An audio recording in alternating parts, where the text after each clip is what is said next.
is going on, everybody? Happy Monday. Welcome back to NFL Turf Talk live here on DSM Media's Facebook, YouTube, and Twitter channels. If you guys are new to the channel, head on over to @DSM_media on Twitter. Hit that follow button. We greatly appreciate it. Check the link tree out in our bio to take you to every social media platform we are available on. If you guys want to be interactive throughout tonight's show, head on over to the YouTube channel specifically.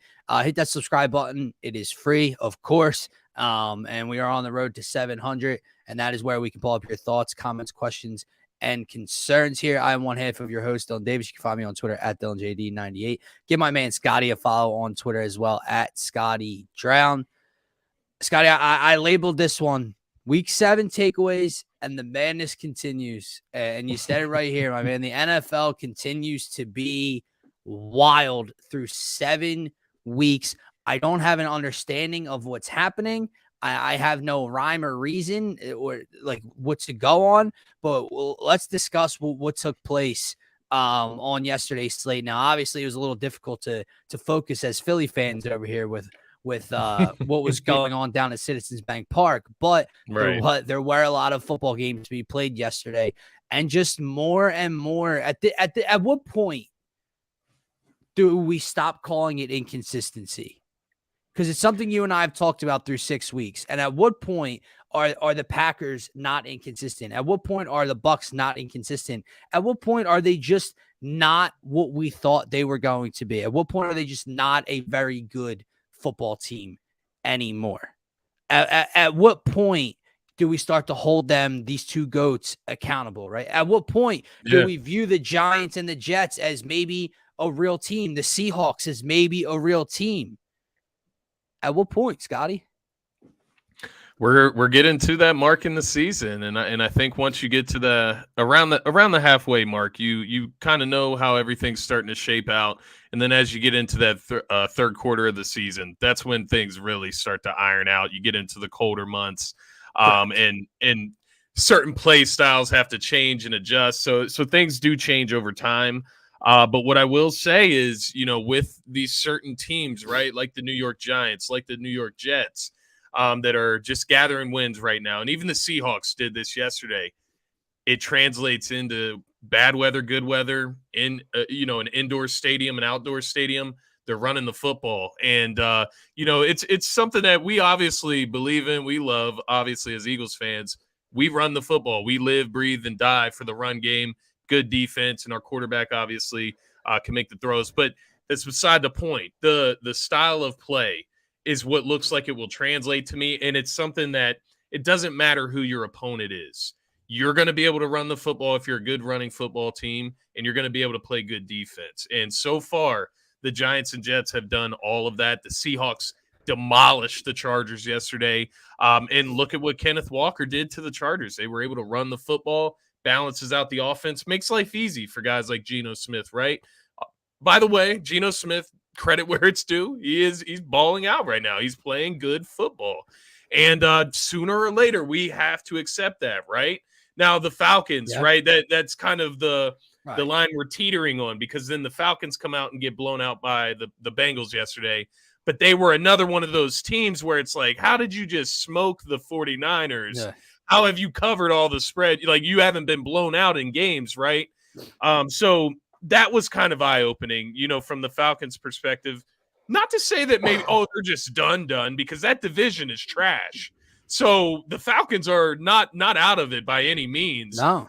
But it is to say the Bengals came out there and were able to do what they were supposed to do against the Falcons, and that looked more aligned with what I thought of the Falcons before. So I don't know. We're getting really close if we're not already there, especially with the GOATs, as you mentioned, Tom Brady, Aaron Rodgers, the Packers, the Bucs. They don't get the excuses that a young football team would get, right? They don't get those continued. I can't think of the word right now, but it's another word for excuse, nonetheless. I can't. We can't give those to the Packers and to the Bucs. Passes. Passes. Yeah, exactly. You can't give those to the Packers and the Bucs, teams that have been in the NFC Championship or been into the second, third round of the playoffs, obviously won Super Bowls. These guys have been there. There's no excuses for what's going on right now. And, I mean, that Carolina game, obviously the Packers are no better. that Carolina Buccaneers game, 3 points. I mean, come on, 3 point, not a touchdown scored. Scotty, and Abe, I believe it happened to Scotty as well. They busted my parlay too. The Packers killed my teaser. Dude, I gave the Packers a point and a half. I gave them a point and a half They couldn't on the win. teaser. And they still, of course, they lose by 2, right? But that's besides the point. Of course. You brought up more so the positives with the lesser talented teams we thought, right? Like with the New York Jets. Now, obviously, yesterday's win comes with a big blow. Breece Hall tears his ACL. Absolutely. He is out for the rest of the season for the Jets. That's going to slow down their momentum big time. But the Giants, man, battling, finding a way to win over the Jags on the road in a game that was kind of back and forth early on in the first half. The Giants find another way to win, and they're 6-1, Scotty. Like, again, I'm going to keep saying it. At what point do I just take off? I'm not saying because they're 6-1, they have to be considered Super Bowl contenders, because they're not. But at 6-1, they have to be taken seriously. They are a good football team at this point, when I thought they would be a bad football team. But I got to look at the two GOATs. Yeah. Scotty, I don't know what's happening. Like, I really don't. And I want to start with Tampa Bay and Tom Brady, because Green Bay, I can see what's happening. Rodgers, can I say he doesn't look like he cares? Is that a fair estimation? He looks like he's ready to throw it on the receivers. He looks like he's ready. He to looks throw checked it on out. Else. It's already, you know what I mean? Again, that he is retiring after this season. The only time he shows emotion is when somebody drops a pass, misses a block. You know, that's the only time is when he can call somebody else out. He's not showing any types of leadership. You lost to Taylor Heineke, and not just that. The Packers had a lead. Scotty, correct me if I'm wrong. Were they not up 14-3 in the beginning of this game? They were.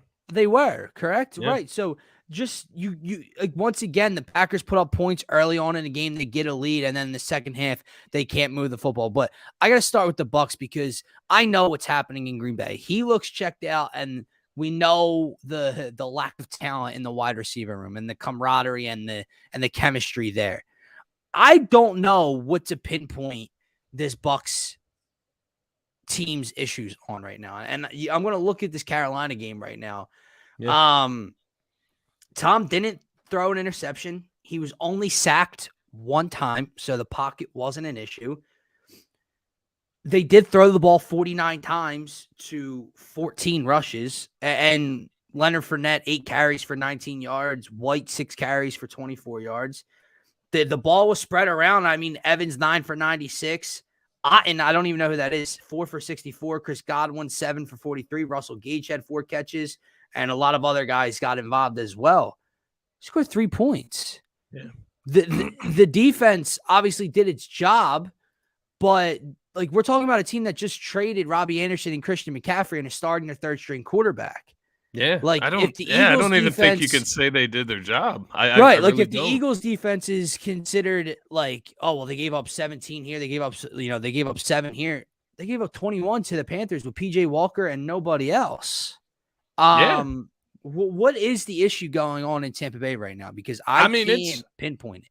It's their whole team. It's their whole team right now. The offense, they were getting shut down in huge moments yesterday. The Carolina defense, Brian Burns. Oh my goodness, I can't remember the one guy's name. I had his name in my head.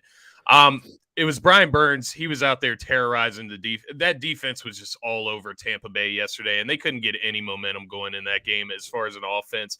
They, of course, had big plays, but they also had big plays that were missed through the air. Well, the first huge, 2 plays of the game. Yeah, the first part of the game. Huge drops. But ultimately, I'm looking at their defense, because that's the one thing. Like I said, if other areas are struggling, if you have a good defense, you can rely on your defense. You can rely on your run game. They couldn't rely on their defense yesterday. They were giving up 6.4 yards per carry to the Carolina Panthers with PJ Walker at quarterback. Chuba Hubbard. Foreman had over 100 rushing yards yesterday as well. Chuba Hubbard had the touchdown I think he had over 70. So where did the number 1 rush defense in the NFL go? When you can't stop the run, there's really nothing that you can do to stop another team. So I'm looking at that. And then, of course, PJ Walker, it wasn't like the greatest game on turf or on earth. 16 for 22, 177 yards, 2 touchdowns, had a huge play at the beginning of that game, got DJ Moore involved, as you mentioned. Tampa Bay just doesn't look like a good team. It's as simple as that. I don't know why that is, why their defense goes from, one of the best in the NFL to now what would look like a bottom tier defense. If you're giving up 21 points, that is worse than the Cowboys. The Cowboys didn't go and trade CeeDee Lamb right before they came and played the Eagles. You know what I mean? They didn't go and give up their top running backs in Pollard and Zeke before they came and played the Eagles. This is a Carolina Panthers with PJ Walker and no Christian McCaffrey. And that's insane. It looked like Carolina had a little bit of a chip on its shoulder out there. I don't know if that coaching change is, kind of inspiring them a little bit to play some better ball. But I'm looking at this Tampa Bay squad, and, obviously they're going to fall out of my top 10 power. I don't know where they are right now, man. Like, that offense, we talk about the defense, but that offense is even worse right now. And how do you fix it? How do you fix it? You're getting your wide receivers back. You build more chemistry. Does the O-line get better? Does the running game get better? Like Tom, who are you screaming at this week, bro? You got sacked one time. Right. Who are you letting all that anger out on this week? Like, and couldn't get a score, couldn't get a touchdown at all. So what's the issue? And then, you did mention the lack of running the football. Why don't you run the ball more with Leonard Fournette? I think Rachaad White actually outcarried him. It's a theme. You can go to the Chargers blowout loss at home to the Seattle effing Seahawks. Austin Eckler, they threw the ball over 50 times. Austin Eckler got 9 carries. Over 50 times for the second game in a row. Scotty, and you were texting me during the Pittsburgh and Miami game, right? Like when Miami was driving and Tua threw the ball down the field, and then they get into second and short, and he runs the ball 3 times in a row, and on fourth down they get stuffed, and it's like, you sent me a text, and I messaged back about the play calling. It's not rocket science. Like really it's not isn't. easy, but it's not rocket science, man. So like, how can you sit back and like, if you're the Chargers, if you're Brandon Staley, and in however the game played out, it doesn't always go to script. It doesn't always go to how you wanted it to, right? Things can happen to start, but 52 passes to 9 carries. It was a 17-14 game at one point. On the Miami thing, that one was just that was mind blowing, because you get the 3rd and 2 and they run the option. I think it was to Chase Edmonds. Even I don't even think Mostert was in the game, who was actually running the ball better.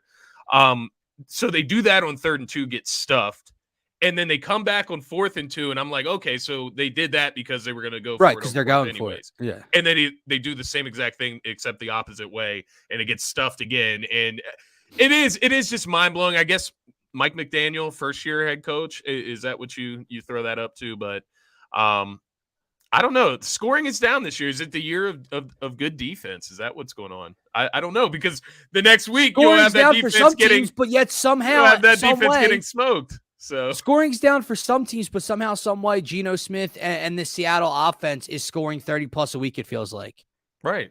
It really, dude. I wish I could get a grip on this league and figure some stuff out. I have no idea what's going to happen week to week. I really don't. If there was Scotty, if there was ever supposed to be a lock, the lock of locks should have been the Tampa Bay Buccaneers over the Carolina Panthers yesterday. Like, Carolina, it was my lock. Like, Carolina just traded away their biggest asset, their biggest playmaker, one of the top running backs in all the National Football League. They already traded away a wide receiver. They're telling you they're going to have a fire sale. They have a 3rd string quarterback starting. Tampa's healthy. This wasn't the game against Green Bay with your 5th, 6th, and 7th wide receivers playing. This is Mike Evans. This is Chris Godwin. This is Leonard Fournette. This is Tom Brady. This is the number 1 rush defense in football. Yeah. How? 3 points, Scotty. If you're Green Bay, 14-3 lead against Taylor effing Heineke. I got a question regarding that. What's up? You probably know what I'm going to ask here. Yeah. With the Commanders, man. I mean, it could just be a coincidence that, Carson Wentz goes out and they get a W. He did just get the W the week before, to be fair, against Chicago, but he did throw for under 100 passing yards. Was it another case of like the backup quarterback syndrome that we saw with Washington yesterday? Or was that just Green Bay just completely falling apart? What do we really attribute that to? Obviously, it's at least 50% Green Bay falling apart. But how do you feel about Heineke, man? It just seems like you know what I'm getting at So here, but I get you, but it's like the Dallas thing for me. You can go right on the box score and look right here. Taylor Heineke threw the ball 33 times. right. Washington ran the ball 36 times. They ran the ball Gibson got more than they involved. threw it yesterday, even when they were down 14-3. When Yeah. Carson Wentz is in the game, they're throwing the ball 48 times a game. It doesn't make sense, dude. Like, I'm with you, man. It really, like, it shouldn't be so simplified because it's the backup quarterback. Do these things with the starter, and then the arm is a bonus if this is your strength. And like, and you look at the Cowboys, they kind of stuck to the same.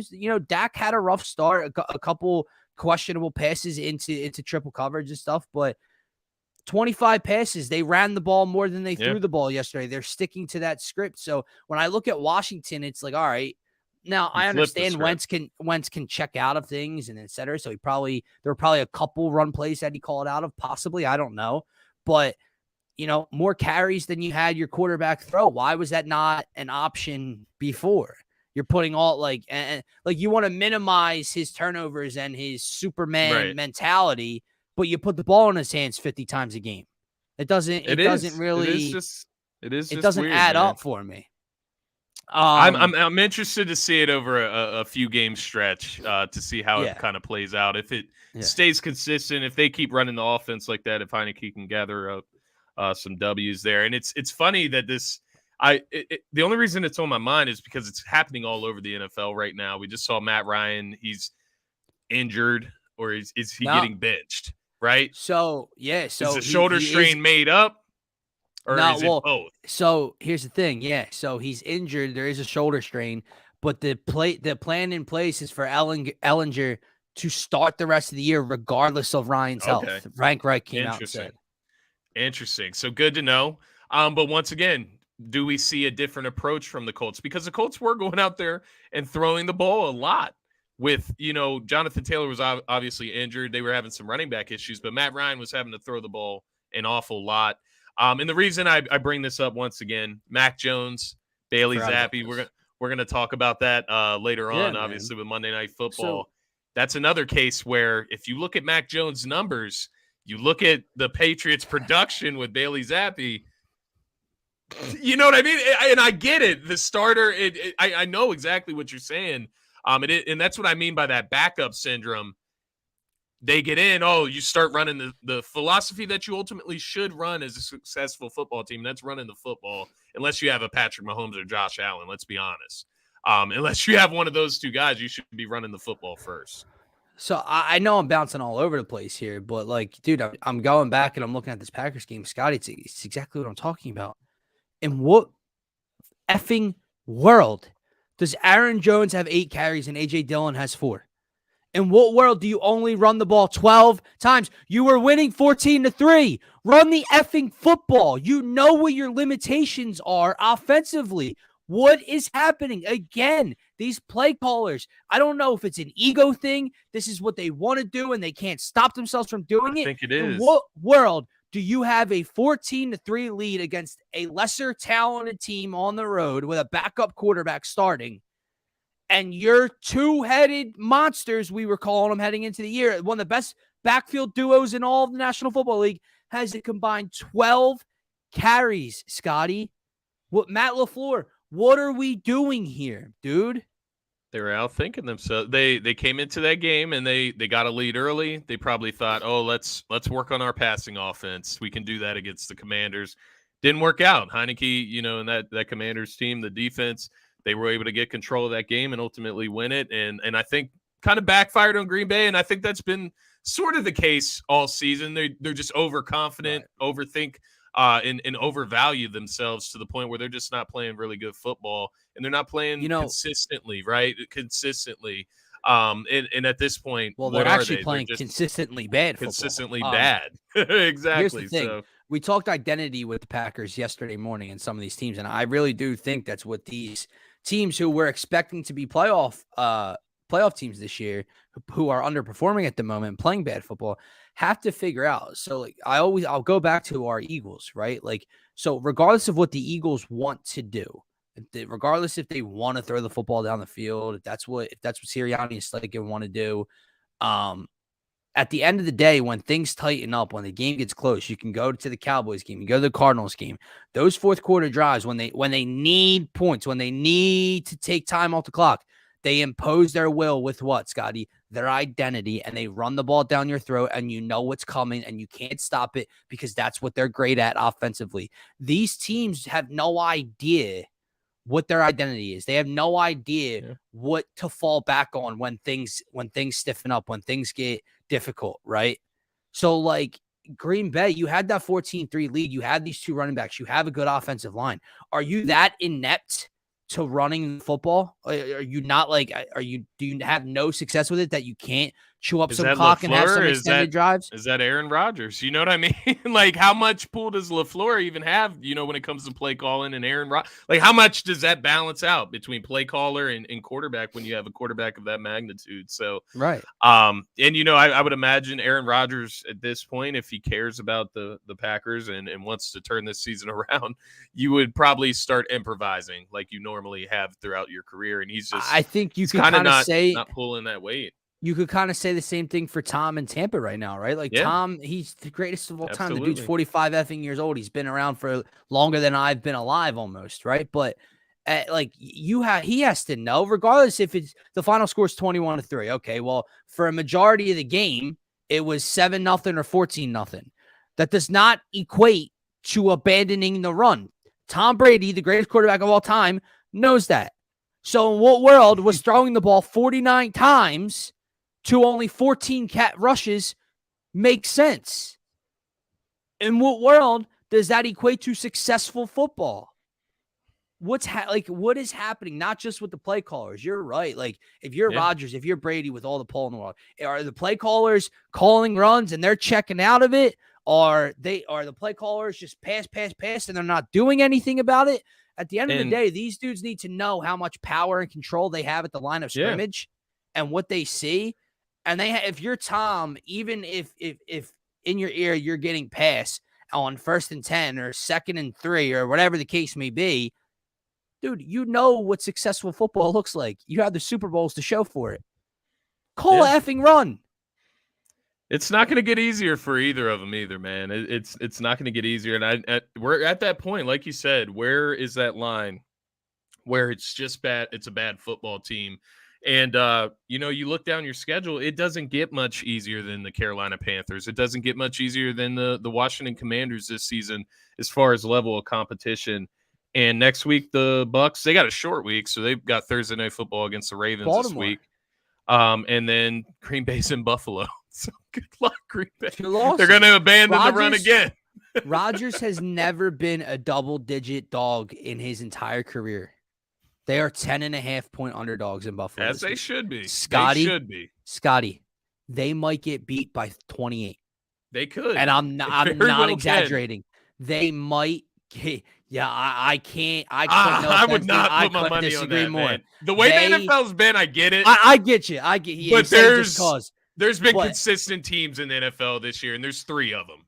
Yeah, and one of them's Buffalo. Well, let me be fair. There's probably about 5, but so on. If there's anything that's been consistent with Green Bay, it's the fact that they cannot score points. And I can't see Green Bay scoring more than 21 this week. And I'm giving them a lot there. Like, they could get held to 13 if possibly or less. Like, it is going to be that tough for them. It's in Buffalo, dude. It's not even a home game for Aaron. Like, I'm definitely not betting on that. I wouldn't even bet on them to cover that spread. No, I'm betting on Buffalo. I have no faith cover, in them. Brother. I have no faith in the Packers anymore. I've lost it. I don't know if that's ever going to be one more regained. Game. Yeah. One more game I want to get to, which was our game of the week before we kind of get into some news that broke today. Kansas City. You talking about the Greg Ward news? Oh, no. Soon to be third string quarterback, Greg Ward. I had to. Straight face and all. Kansas City thumps San Fran Yes, in sir. San Francisco 44-23. Listen, you and I both had Kansas City in this game. I don't think, at least I didn't have them winning by Not 21. like that. I didn't think it was going to look the way it did. Patrick Mahomes, 25 of 34, 423 passing yards, 3 passing touchdowns. Jimmy G was really good too, dude. I mean, Jimmy G was 25 of 37, threw for over 300 yards, 2 passing touchdowns. They ran the ball well against Kansas City too. Like Jeff Wilson averaged almost 8 yards a carry. McCaffrey averaged just under 5 yards a carry in his limited time. Kittle got going.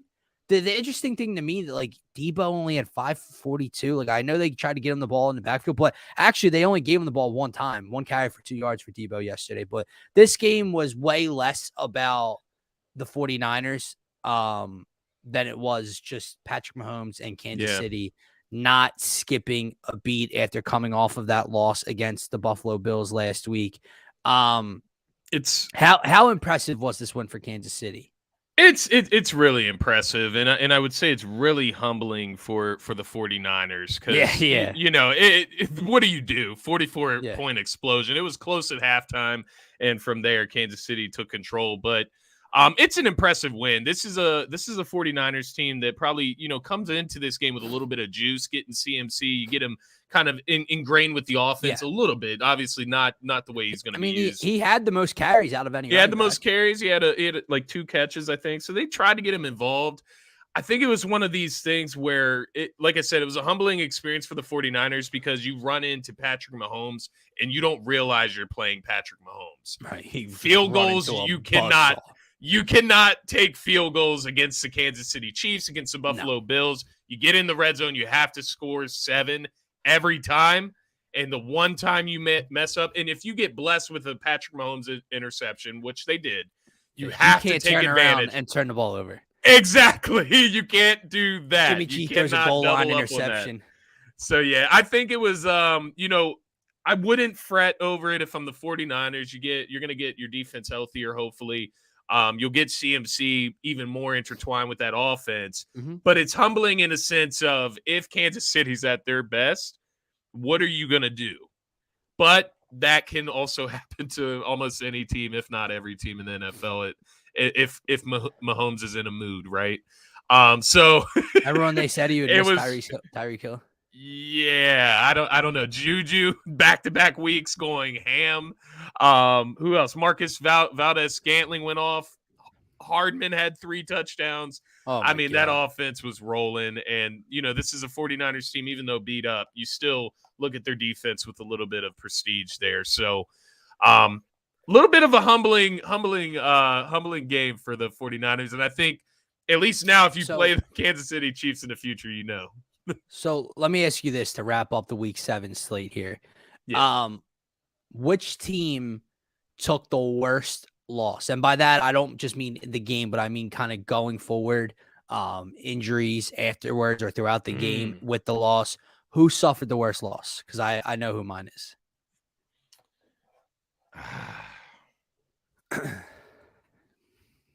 You want to go first? Can I go after you? Yeah. Let me think on this one a little bit. Let me think on this. For sure. I'm going with the LA Chargers. Because for me, yes, Tampa Bay has the ugliest loss, and Green Bay continues to just be annoyingly bad offensively. But we were kind of already talking about those 2 teams in a negative light. The Chargers were on the upswing. The Chargers started rough, but started to find their rhythm. It felt like they started to win games. They were 4-2, tied with the Chiefs. You're at home against the Seattle team, which is one of those teams that we might have to stop second guessing or overthinking. But at the end of the day, it still is Geno Smith and a bad offensive line and an injured running back room and not a great defense. And you let them score 37. You lose by 14 points at home to that team. And not just that, Scotty, not only are you already beat up with no Rashawn Slater for the rest of the year, Joey Bosa's hurt. Obviously Brandon Guyton and Keenan Allen can't stay on the field. JC Jackson is now going to miss the rest of the season. And I forgot about this one, pre-show it with you. Mike Williams has a high ankle sprain. He's going to miss a few weeks. They are beat the hell up. And you're coming off of a devastating loss at home to one of those teams that we consider fake. You should win. Right.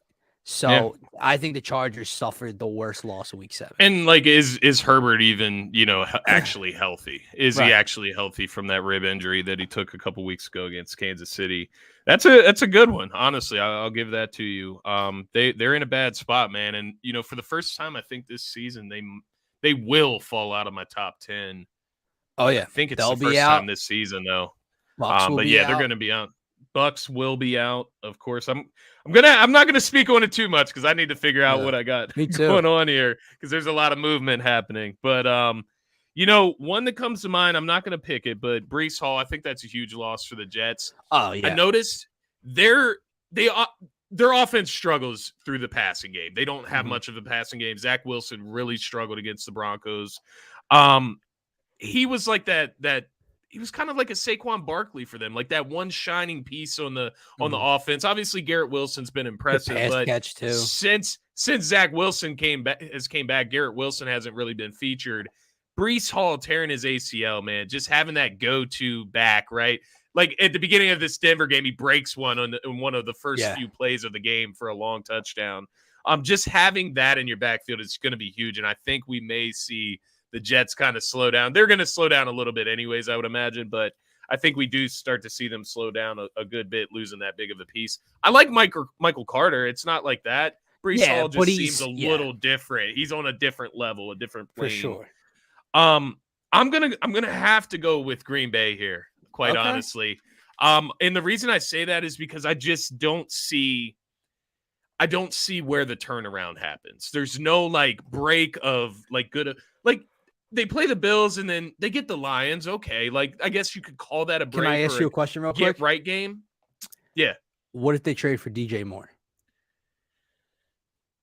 It would help. I think it would help because obviously, it gives you somebody Aaron Rodgers can be confident in on his offense as far as weapons. There's ways for Green Bay to get better, I would say. Right. But nothing internally. There is no one coming off of injury, nothing. It's all they have to be active and make a move. Bills, Lions, Cowboys, Titans, Eagles, and then you finally get the Bears, but then it's Rams, Dolphins, Vikings, and then Lions in the season. Outside of the Lions and Bears, where do their wins come as of right now, the way they're playing? Like you just had the Commanders, you just had the Giants. That's not a bad loss at this point. I mean, it's not a bad loss, but you got smoked by the Jets. So the Giants was a game before the Jets. So yeah, they're in bad shape, man. And what is that? That's 3 in a row.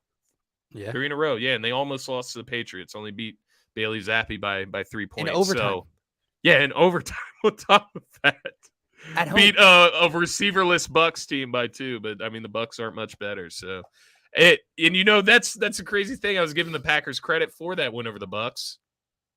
Where does their credibility come from? I'm worried about the Packers, man. I'm with you, man. I'm worried about a lot of these teams because it doesn't feel obviously like we've seen the Bucks, the Super Bowl year that they won 2 years ago. Yeah. They struggled early on. The Saints beat the shit out of them twice, and they didn't look like Super Bowl favorites. Right. But there was a lot more. There was a light at the end of the tunnel. The Bucks are in a bad spot right now. The Packers are in darkness right now. The Chargers, not only are they losing bad games at home, you're just losing key big pieces on your roster for the rest of the season. So I don't know, man. The Bucks, it's not much. I mean, you got the Ravens next, then the Rams, which we'll see what the Rams are on. I'm interested to see. Coming off, I think they were on a bye week this week, right? The Rams didn't play. Yeah. So I'm interested to see them off the bye week, see what they're looking like, if they were able to get some things ironed out there. But yeah, the Bucks, Packers, it is not a good outlook. You got teams in the, I don't know, for the Bucks, it's a little bit better. The Packers, the Vikings are steamrolling right now in that division. So I don't know. It's grim, man. It's grim. It's a weird year in the NFL. Nonetheless, it's wild. So one more topic to get to before we get into this ridiculously exciting Monday Night Football matchup tonight between the Bears and the Patriots. We hinted at it earlier. The Colts bench Matt Ryan. He's got that shoulder sprain going on, a little bit of an injury, but the plan is also for Sam Ellinger, to start the rest of the year, regardless of Matt Ryan's health status. What's happening, dude? Like, where's the light at the end of the tunnel for Indianapolis? Not for this year, Scotty. We even when we thought they would win their division, I don't think we looked at Indianapolis as a Super Bowl contender, but a good team nonetheless, a strong roster, good defense, Jonathan Taylor, Matt Ryan makes them more serviceable, blah, blah, blah. He gets benched 7 weeks in. What? Talk to me going forward. And obviously, I guess the hope is that Ellinger is the guy. But they are I think they're another team that's in a bad way right now. Yeah, you have to admit whenever you make a decision like that, you're in bad shape at this point. And I don't know if that means yeah, I'm with the Colts, I'm with you. I just are they throwing it in on the season now? Is that what you're doing, or is it more or less a belief that they've just seen Ellinger at practice and they want to see him in the playing field now? They think he can play better. I'm interested to see the thought there, because they're 3-3-1 right now. I mean, they're definitely not out of it. They have lost both games to Tennessee, so Tennessee is, as long as they take care of business, they should win that division. But I don't know. They're a very misled team, I would say. Just based on kind of what they've put out there themselves. They didn't have to do these certain things. Specifically, their GM, Jim Irsay, is that their owner, actually? I may be confused there. Irsay is the owner. Okay, so Jim Irsay, and he was the one that spoke on Carson Wentz, I believe. Yeah. So, just putting that type of stuff out there just makes you look asinine, because obviously the issue is the team. Right? It can't just be every quarterback you insert and take out, it's their fault. Right. Or there's a little bit of... Or, hear me out, Matt Ryan might want to invest in some skill position players. Because I don't know how many times I have to tell Wright. Everybody that Michael Pittman Frank Wright Jr. go in the hot seat? Isn't a He's on it. He has to soon. When do people realize that Michael Pittman Jr. isn't wide receiver 1? And not just that, Alec Pierce, Mo Alley Cox, just these guys, they're borderline fringe starters in the NFL, and these are your second and third options. It was a problem last year. It continues to be a problem this year. Jonathan Taylor, obviously, him having way less success doesn't even describe. Can I speak today? The Phillies just have me in so much excitement I can't put together a sentence. It doesn't even describe how bad their running attack has been from what it was last year. 2,000 plus rushing yards, over 20 touchdowns scored, and he's lucky to crack 70 rushing yards a week, dude. Sad, man. Sad. It really is. It really is. But yeah, thank you. Don't forget to subscribe to the YouTube channel. Appreciate you. So I had that in the back of my mind. Moving on to this Monday Night Football game, Scotty. I don't know if you've seen, it is pouring in Foxborough. Torrential downpour.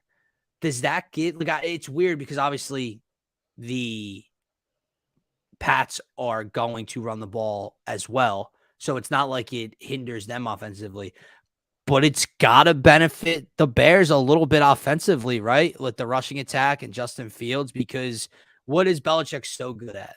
We've seen him eliminate Rodgers and some of these guys. And you're telling me Justin Fields was going to walk in there and have a day through the air? Absolutely the hell not. The rain, the weather could actually benefit the Bears rushing attack tonight. It could. What are you even looking for in this game? This is, by the way, the first Monday Night Football game that I have no action on for the entire year so far. It will be the only game I probably don't have action on for the rest of the year.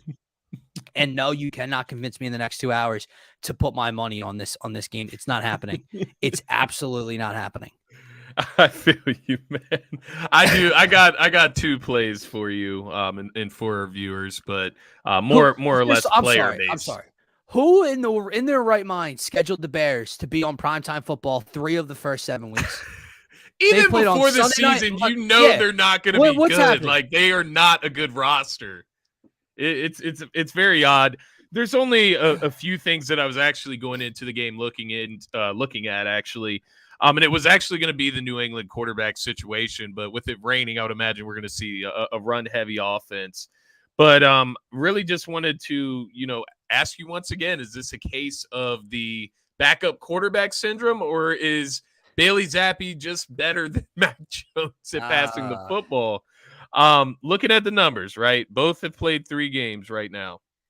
Bailey Zappi's 51 for 70 from the field, 72.9 completion percentage, 596 passing yards, 4 touchdowns, 1 interception, and a 111.4 rating.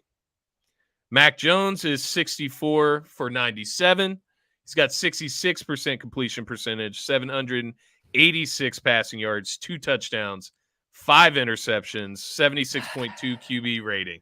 Yeah, man. So it's another one of these conversations. Obviously, you have to go with Mac Jones as your first round pick, but Bailey Zappi has averaged 30.3 points per game since he's became the starter for them. So here's the thing. It's interesting nonetheless.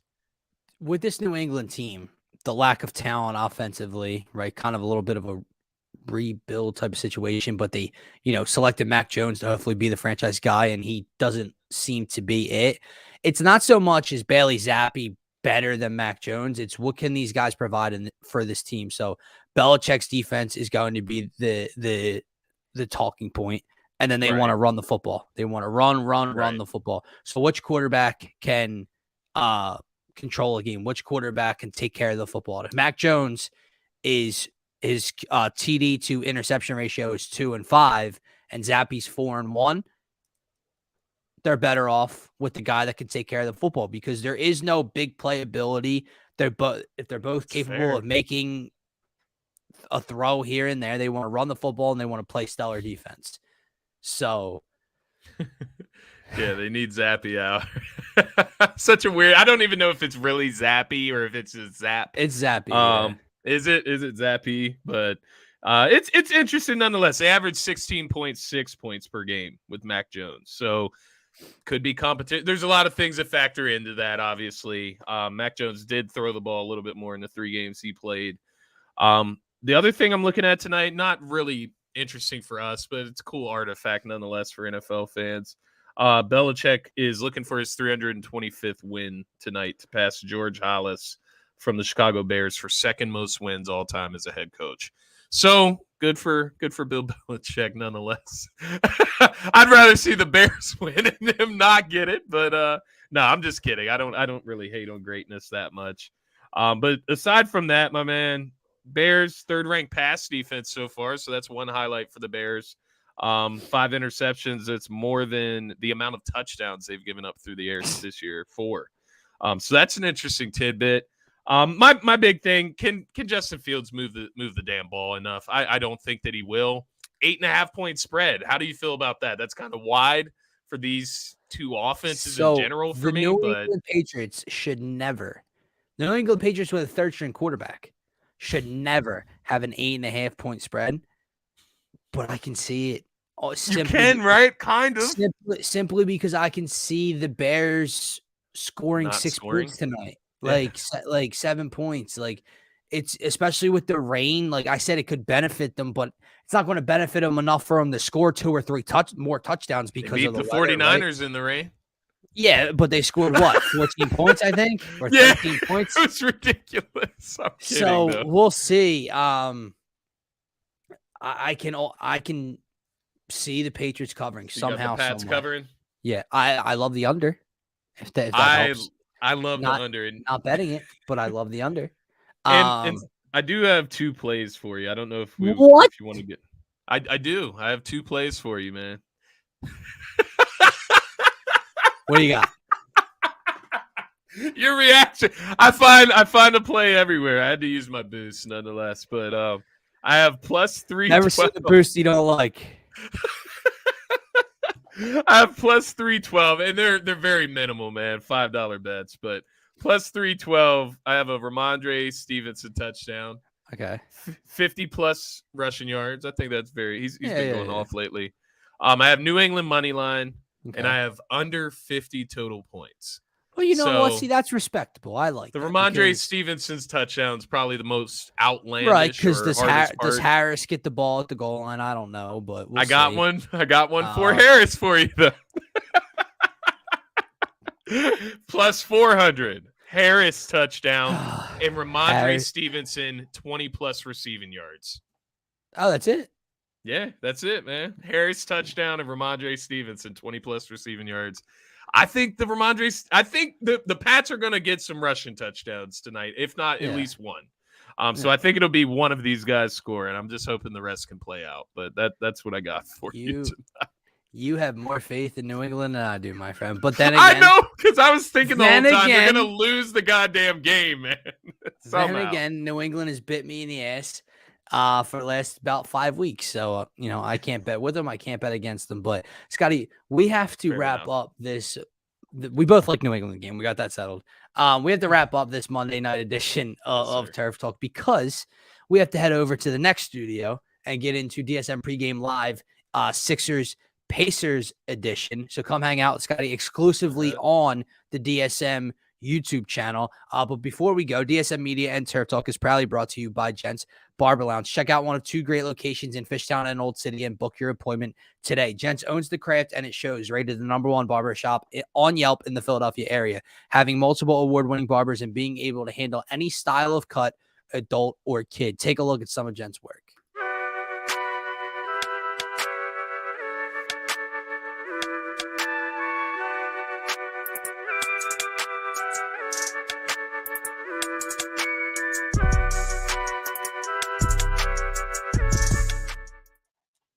Check them out at www.gentsbarberlounge.com to book your appointment today. Again, gentsbarberlounge.com, Old City or Fishtown. Also, check our friends at Luxon & Jewelers out at shopluxon.com. Use promo code DSM at checkout for 25% off and free shipping. Again, promo code DSM, all capital letters, at checkout for 25% off of your total price. And they also include free shipping.